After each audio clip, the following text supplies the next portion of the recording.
Hello Vanessa, ravie de t'accueillir ici dans Business Magic pour qu'on puisse parler ensemble de Human Design et de business. J'ai hâte. Mais avant qu'on entre en profondeur et qu'on devienne un peu geek, j'ai une petite question pour toi. C'est quoi ta météo intérieure aujourd'hui? Comment tu te sens? Je me sens un petit peu fatiguée par les vacances scolaires, on va pas se mentir, parce que j'ai une petite fille que j'ai H24 avec moi, mais en même temps super excitée par cette rentrée qui s'annonce folle. Et voilà, donc envie de tout déchirer et ouais, d'aller toujours plus loin et repousser mes limites. J'adore. C'est vrai que ça doit pas être de tout repos les enfants Non, l'été. non, on va pas. Eh oui, c'est comme ça. Mais bon, j'ai la chance de pouvoir en profiter, donc je vais pas me plaindre. Carrément, carrément. Ok, alors bon, tu sais peut-être que moi, le truc qui me met le plus en joie, c'est de parler de Human Design et en particulier de parler de Human Design dans l'entreprise, dans l'activité professionnelle. Donc, ma première envie, c'est de te demander, c'est quoi ton design à toi?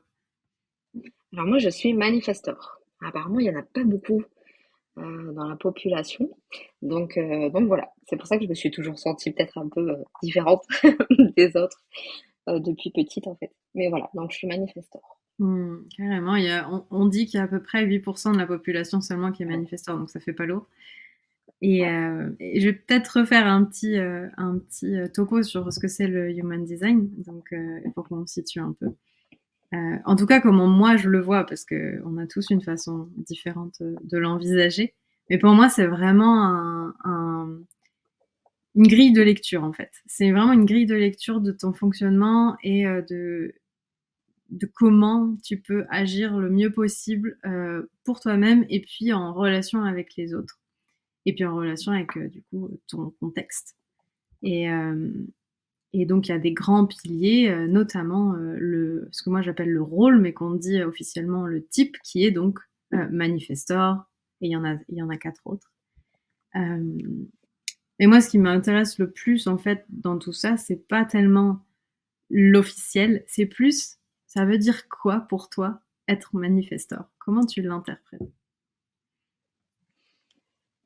Ben, déjà, je traduirais par, on va dire, la signification en français, manifester, etc. Donc, pour moi, c'est vraiment ça. Alors, il y a le côté manifester, c'est-à-dire parler, informer, euh, tu vois, très concret, on va dire. Et Mm. ensuite, il y a le manifester ce que moi j'ai envie et ce que je veux qui m'arrive dans ma vie. Tu vois, il y a ces deux pans-là un peu plus spirituels, on va dire.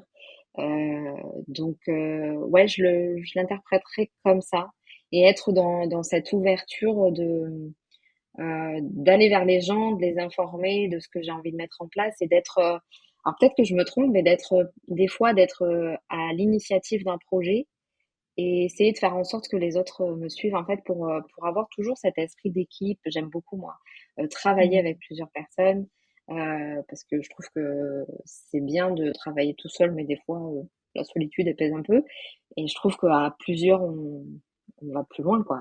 Et il y a cette émulation de groupe qui est géniale. Carrément. Et tu es complètement dans le vrai.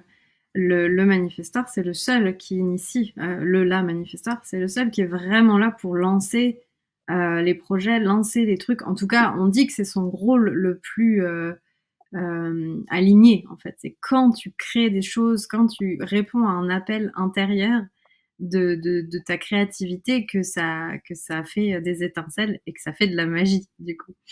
Euh, du coup, ce que j'ai envie de savoir, c'est aussi qu'est-ce que ça fait dans ta vie de savoir que tu es manifesteur? Qu'est-ce que ça a changé? Alors déjà, comme je disais tout à l'heure, ça a mis le doigt sur le fait que je me suis toujours sentie différente des autres. Très, 1000 idées à la minute. Mm. Et en fait, quand les autres étaient beaucoup plus calmes, en fait, et y aller petit à petit, moi, j'avais envie de faire 36 projets en même temps. Et donc, les gens, voilà, ils me prenaient un petit peu pour une folle. Donc, tu vois, comment dire, ouais, ça a mis le doigt sur le fait que j'étais différente, mais ça m'a pas cassé pour autant, tu vois. Ça me dit, Mm. ok, bon, ben voilà, je suis différente, mais je vais je vais en profiter et je vais vivre comme j'en ai envie. Euh, et puis, euh, et puis, je me souviens plus de la question. Qu'est-ce que ça a changé dans ta vie? Bah, du coup, c'est ce que tu m'as dit, mais est-ce Oui, que... oui, oui, c'est ok. Et du coup, pardon. Et du coup, tu vois, c'est parce que le cerveau, il fonctionne constamment. Voilà pourquoi. Et Complètement. donc, du coup, euh, on a la preuve en direct. Du coup, oui, ça a changé que quand j'ai su que, on va dire, ma ligne directrice, c'était d'informer, Mmh. et bien en fait, au lieu de faire, dans mon business notamment, déjà, de faire les choses dans mon coin, et ben en fait, j'en parle. Je parle des projets que j'ai envie de mettre en place pour avoir cette connexion et aussi avoir ce retour-là. Voilà. Et puis il y a aussi le fait donc en tant que manifesteur, je n'ai pas une énergie constante. Donc j'ai Mmh. une énergie très fluctuante et jusqu'à, on va dire, l'année dernière, je n'écoutais pas ces baisses d'énergie, clairement. Je Mmh. forçais, je forçais, je forçais jusqu'à arriver en début d'année 2024 où mon corps il m'a dit bah tu t'arrêtes maintenant. Donc là, 3 semaines où j'ai rien pu faire, etc. Donc là, on comprend quand tu peux Mmh. plus rien faire Mmh. alors que tu avais plein de projets. Donc maintenant, je suis beaucoup plus à l'écoute et j'accepte. En fait, c'était pour moi, c'était un ça m'énervait de pas pouvoir avoir cette énergie constante et de voir les autres qui étaient tout le temps à fond, etc. Et je me disais, Mmh. mais pourquoi pas moi, quoi? Et sauf qu'en fait, bah, c'est comme ça. Et donc, du coup, bah, dès que je me sens un peu plus fatiguée, bah, tout simplement, je ralentis le rythme, je fais des choses qui me demandent pas trop de concentration. Donc, en fait, je trouve ça super intéressant de connaître son signe parce que on comprend pas mal de choses, en fait. Et on comprend Mmh. comment on fonctionne. Et ça permet aussi d'avoir ce dialogue avec les autres parce que certaines personnes ne peuvent peut-être pas comprendre qu'il y a des fois je suis à plat et je peux pas. Et en fait, ça me permet d'expliquer parce que bah, petit à petit, grâce au Human Design, j'apprends à me connaître aussi. Donc ça a Mmh. changé quand même pas mal de choses dans ma vie, que ce soit perso ou pro. Et pareil avec ma fille et mon conjoint qui ont le même caractère, les deux, et qui sont du même type. Mmh. Je comprends aussi comment ils fonctionnent. Par exemple, ma fille, quand je vais lui demander de faire quelque chose, je sais qu'il faut que j'attende qu'elle ait fini de faire ce qu'elle est en train de faire Mmh. pour qu'elle passe à autre chose, sinon ça va être la crise assurée. Donc ça permet aussi de mieux vivre ensemble et d'avoir des relations apaisées avec les autres, donc c'est super intéressant. Moi, j'adore ça. Mmh. Mmh, j'adore ce que tu dis. Et du coup, ça me questionne sur est-ce que tu as vu un avant-après Human Design dans ton entreprise, dans ton business ou avec tes clients, par exemple? Ouais, totalement. Avant, quand je connaissais pas le human design, ben, je faisais un petit peu, on va dire, je vais le dire clairement, à l'arrache. C'est-à-dire que c'était vraiment, j'y vais et puis on verra ce que ça donne. Mmh. Et puis et d'un autre côté, je faisais les choses dans mon coin et puis par exemple, une formation que j'aurais, parce que bon, je suis graphiste, mais je crée des formations aussi, des produits Mmh. digitaux. Et par exemple, il m'est arrivé de créer un produit digital sans en parler à personne. Et Mmh. au final, bah, ça a fait un flop, quoi. Parce que bah, j'arrive comme ça, oh, en fait, j'ai créé ça, tu regardez, mais en fait, j'ai pas préparé l'audience, j'ai pas informé que j'allais travailler sur ça, etc. Donc clairement, oui, sur ça, il y a un avant-après. Et par rapport à la gestion de mes clients en tant que graphiste aussi, puisque bah, voilà, travailler pour des projets clients, c'est quand même, ça demande de l'énergie, surtout que Mmh. bon, voilà, en tant que graphiste, c'est vraiment beaucoup de créativité, toujours trouver des nouvelles idées, etc. Et donc, du coup, j'ai vraiment des plages horaires où je sais que je suis en forme, notamment le matin. Et là, je me consacre à mes projets clients, tu vois, pour avoir toute cette énergie, toute cette Mmh. concentration. Voilà. Mmh. Donc, vraiment, j'adapte mon planning aussi en fonction de ça. Et grâce au Human Design, voilà, j'ai mis le doigt là-dessus, sur ce problème de fluctuation d'énergie. Et du coup, ça m'aide maintenant. Mmh. Mmh. Génial. Mmh. Moi, tu sais, donc j'ai un nouveau petit produit qui va bientôt sortir qui s'appelle Business Magic et c'est l'idée de fabriquer des offres qui sont alignées, qui sont impactantes et épanouissantes pour nous grâce à notre human design. Du coup, je sais que toi aussi, tu es venu ici pour nous parler d'une offre qui t'est chère. Est-ce que tu dirais que cette offre, elle honore des parts de ton design aujourd'hui? Ouais, totalement. Donc, moi, j'ai créé Canvagram, qui en fait t'apprend à créer des visuels Instagram sur Canva et sans te prendre la tête, sans perdre de temps. Donc, je donne toutes mes petites astuces de graphiste et bah, ça répond totalement parce que il y a beaucoup de personnes qui perdent du temps sur la création des visuels, qui s'énervent devant leur ordi. Enfin voilà, j'ai déjà eu beaucoup de témoignages de personnes pour qui la création de visuels, ça leur sort par les yeux et ça leur prend beaucoup, beaucoup de temps. Et en fait, bah voilà, je me suis dit, il y a un moyen de faire gagner du temps à ces personnes. Et surtout, ben voilà, si on n'a pas beaucoup d'énergie, mais qu'on doit quand même créer ces visuels, ben comment on fait pour gagner du temps, pour, pour garder le peu d'énergie qu'on a, on va dire. Donc, ouais, c'est vraiment axé gain de temps. Mmh. Ouais, donc ça répond, moi, à ma propre situation, c'est sûr, d'énergie. Mais ça peut aussi englober, je pense, les autres et intéresser les autres types, puisque voilà, de toute façon, en tant qu'entrepreneur, on a tous besoin de gagner du temps au quotidien. Donc voilà. Donc oui, totalement. Carrément, et je vais témoigner moi parce que donc moi je suis projecteur et je n'ai pas d'énergie ou très peu, donc il faut vraiment que ça soit efficace. Après, je peux être très efficace, du coup, c'est ça aussi la magie derrière ça. Mais c'est vrai que quand j'ai vu ta formation, que j'ai regardé déjà un petit peu, je me suis tout de suite dit ah oui, donc déjà on va tu vois, point par point, c'est bien clair, c'est bien structuré.